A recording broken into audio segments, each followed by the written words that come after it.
اليوم رح نتحدث عن آخر أخبار برشلونة وريال مدريد. لايك واشتراك ويلا على الحلقة.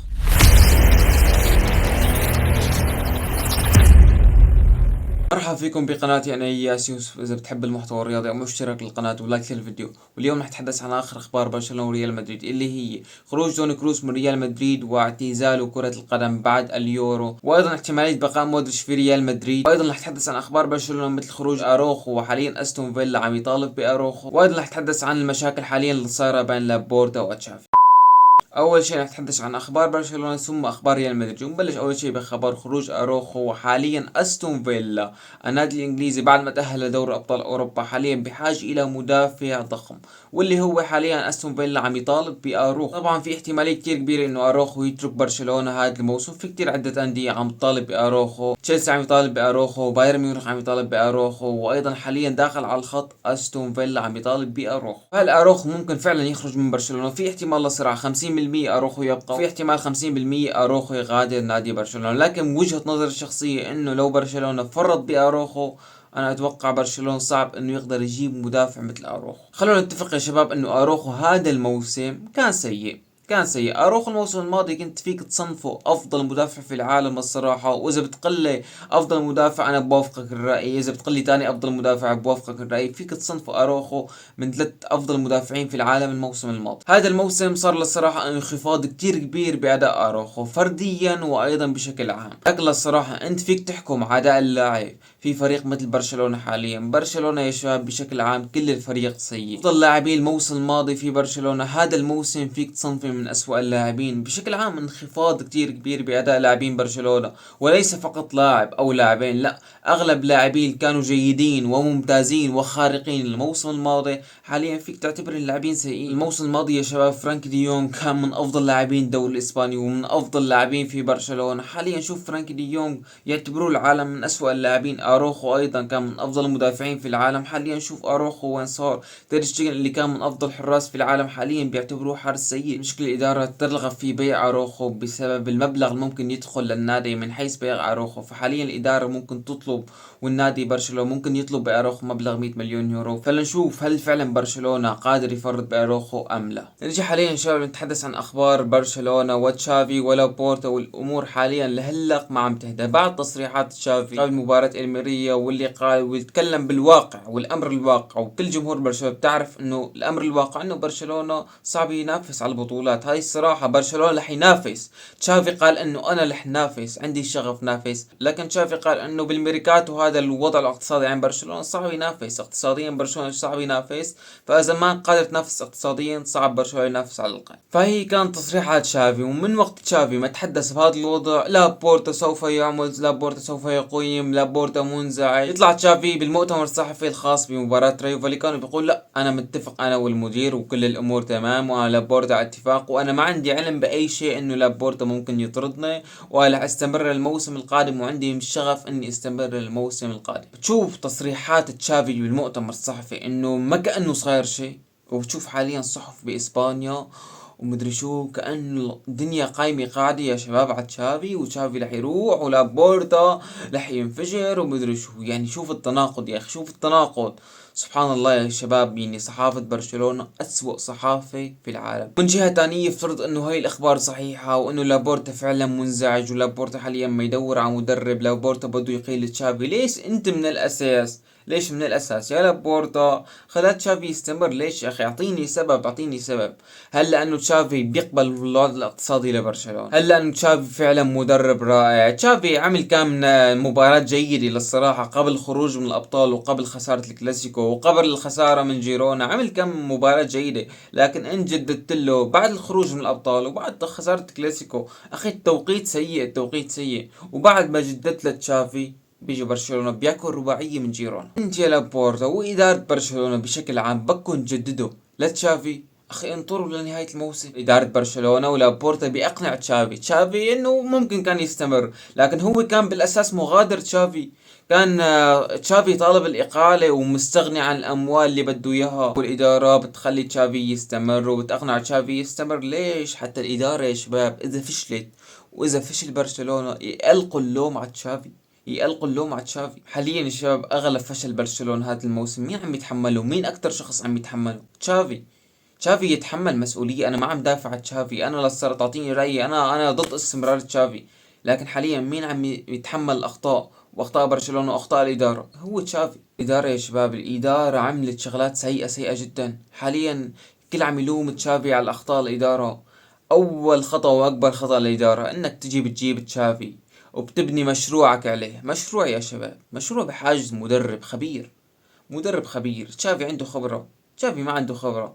على راس شوعين يا تشافي جبت لنا دوري اسباني للصراحة، لكن شوف الطريقة اللي جبت الدوري الاسباني. شباب كان برشلونة بكل مباريات يطلع دفاعه افضل شيء، واروخو افضل لاعب، وتيرشتيجن افضل حارس. تيرشتيجن كان يطلع يا شباب من المباراة الموسم الماضي افضل لاعب في المباراة. هاي قاعدة انه وقت يكون حارسك افضل لاعب في المباراة، يا اخي فريقك سيء، فريقك سيء، فريقك بيستقبل اهداف. طالما انت ادارة وطالما انك لابورتا ومدير برشلونة، اخي اطلع فورا قول انا ما بدي تشافي يستمر. انا ما بدي تشافي يستمر. ليش حتى تخلي كل الاخبار والبلبله وتزعج الجماهير يا اخي؟ اي حاليا متابع لبرشلونه، مشجع لبرشلونه، اخي بينزعج بينمغص وقت يشوف هيك اخبار. اسالني عن رايي الشخصي، انا مع مغادره تشافي. خلص تشافي يا شباب للصراحه ما انه الرجل المناسب لبرشلونه. تشافي ما انه الرجل المناسب لبرشلونه. تشافي عم يقول انه انا ما عندي اسماء. اخي بالاسماء الموجود اللي عندك بتقدر تنافس كل فرق العالم. طلع لك اخبار يا شباب انه برشلونه رح يبيع رافينيا، بده يبيع اروخو، بده يبيع بيدري، بده يبيع فرانك دي يونغ، بده يبيع كوندي. يا اخي اعطيني اسم برشلونه ما رح يبيعه هذا الموسم. اخي 4 اسماء، ممكن 5 اسماء برشلونه ما يبيع الموسم القادم. حاليا هاي الاخبار بتطلع يا اخي انه برشلونه بده يبيع كل تشكيلته. كل تشكيلته برشلونة بده يبيع. عندنا لاعبين من افضل لاعبين بالعالم، عندنا بكل مركز لاعب من افضل لاعبين العالم. اخي انت بحاجة انك تغير مدرب، واتمنى الادارة تغير المدرب، اتمنى قدوم هانز فليك. اتمنى قدوم هانز فليك يا اخي، والله مدرب رائع. اذا مو هانز فليك توخي، او انه الادارة تفكيرها بدها تسلك بتشافي، بدها تخلي تشافي موسم لسه حتى يتعاقدوا مع مدرب سوبر. هذا الشيء التفسير المنطقي يا شباب، انه الادارة بدها تشافي يستمر.